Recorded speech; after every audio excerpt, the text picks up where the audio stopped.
गंजाम जिला ब्रह्मपुर प्रेमनगर सप्तम लाइन स्थित उत्कल विद्या मंदिर 31तम वार्षिक उत्सव उत्कल दिवस रे खूब धूमधाम रे पालन हो जाइछि।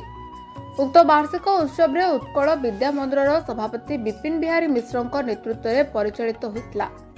एथिरे मुख्य अतिथि रूपे समाजसेवी बद्रीनारायण पात्र जोग देइथिबा बेले मुख्य वक्ता भावे महुड़ा अवसरप्राप्त शिक्षक अभिमन्यु पंडा एवं सम्मानित अतिथि रूपे रंगेलुंडा ब्लॉक प्रोग्राम संयोजक सनोज कुमार पाढ़ी उपस्थित रही प्रदीप प्रज्वलन करी वार्षिक उत्सव कार्यक्रम को उद्घाटन करथिले। एहा परे उपस्थित थिबा समस्त अतिथिगण आसन अलंकृत करथिले। अतिथि माननकु फुलतोड़ा सह उपढौकन देई सम्मानित करा जायतिला। विद्यालयर प्रधान शिक्षक तथा संपादक सुरेंद्रनाथ सतपथी विद्यालयर वार्षिक विवरणी पठन करथिले। विद्यालयर गुरुजी सुदर्शन दास अतिथि मानकर परिचय प्रदान करथिले। गुरुमा सुश्री शर्मिली सतपथी नेतृत्व में शिशु मानकर सांस्कृतिक कार्यक्रम अनुष्ठित होइतिला। विद्यालयर समस्त गुरुजी गुरुमा तत्वावधान में शिशु मानकर शारीरिक कार्यक्रम प्रदर्शित करा जायतिला। एथिरे विद्यालयर समस्त गुरुजी और गुरुमा सहयोग करथिले। ब्यूरो रिपोर्ट ओम टीवी ओडिशा। भारत माता की, भारत माता की, भारत माता की।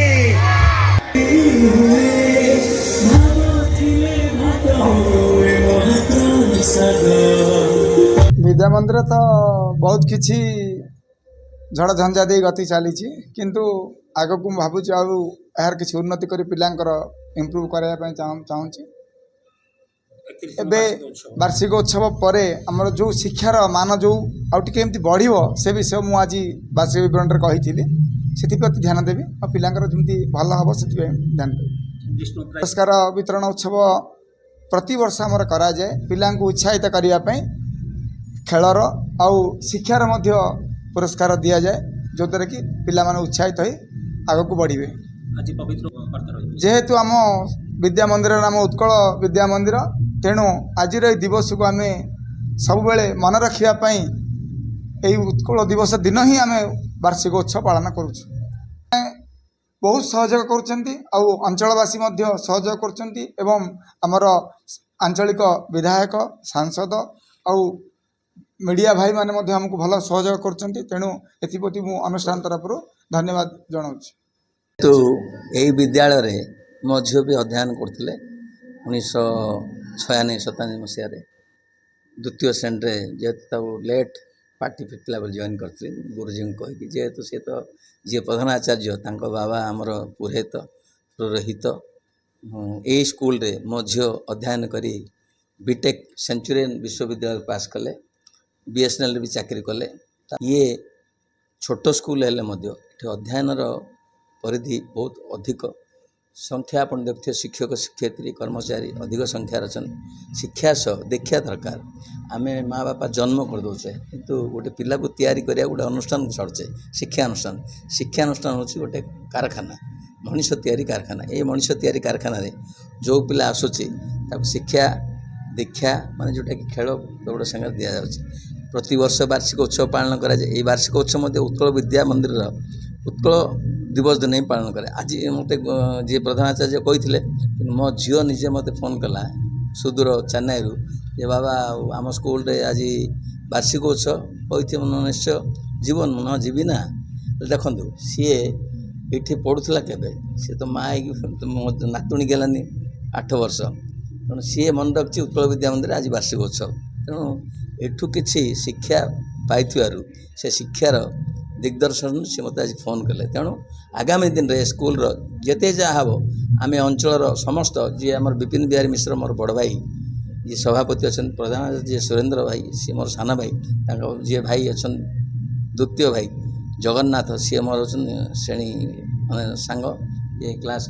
तेणु ये अनुष्ठान प्रति समस्त गोटे ये रही विधायक अनुष्ठान आगू को बढ़ो जिते जहाँ दरकार पड़ो जहाँ प्रधानाचार्य कहते आम सांसद अच्छा विधायक अच्छा अंचल कॉर्पोरेट थाउ न था जो मैंने भी अच्छा सहयोग कर तेणु ये अनुष्ठान आगू बढ़ो ये कोई मोर मु अभिमन्यु पंडा गोटे प्रधान शिक्षक हिसाब से रिटायर होती 2010 मसीह आउ वर्तमान जो शिक्षा पद्धति ନିଶ୍ଚୟ ବହୁତ ଉନ୍ନତି କରିଛି, ତଥାପି ବହୁତ ଉନ୍ନତି କରିବାକୁ ଅଛି।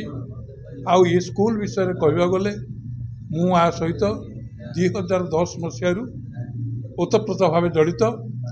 ମୁଁ ଯେତେବେଳେ ରିଟାୟାର୍ଡ଼ ହେଲି ସୁରେନ୍ଦ୍ର ସାର୍ ମୋତେ କହିଲେ ଯେ ଆପଣ ସ୍କୁଲକୁ ଆସନ୍ତୁ, ଆଉ ମୁଁ ସେଇ 2010 ମସିହାରୁ 2019 ମସିହା ପର୍ଯ୍ୟନ୍ତ 9 ବର୍ଷ କାଳ ଇଂଲିଶ ପଢ଼େଇଛି 10th କ୍ଲାସ୍ ପିଲାମାନଙ୍କୁ। ଆଉ ମୋର ଅନୁଭୂତି ବହୁତ ଭଲ, ମୋର ଅନୁଭୂତି। ଆଉ ଏ ସ୍କୁଲର ସବୁ ଦିଗରେ ବହୁତ ଉନ୍ନତି କରିଛି, ଉନ୍ନତି କରିବ ମଧ୍ୟ। ଏହି ଅଞ୍ଚଳର ଅଧିବାସୀମାନେ ସ୍କୁଲକୁ ବହୁତ ସାହାଯ୍ୟ କରୁଛନ୍ତି।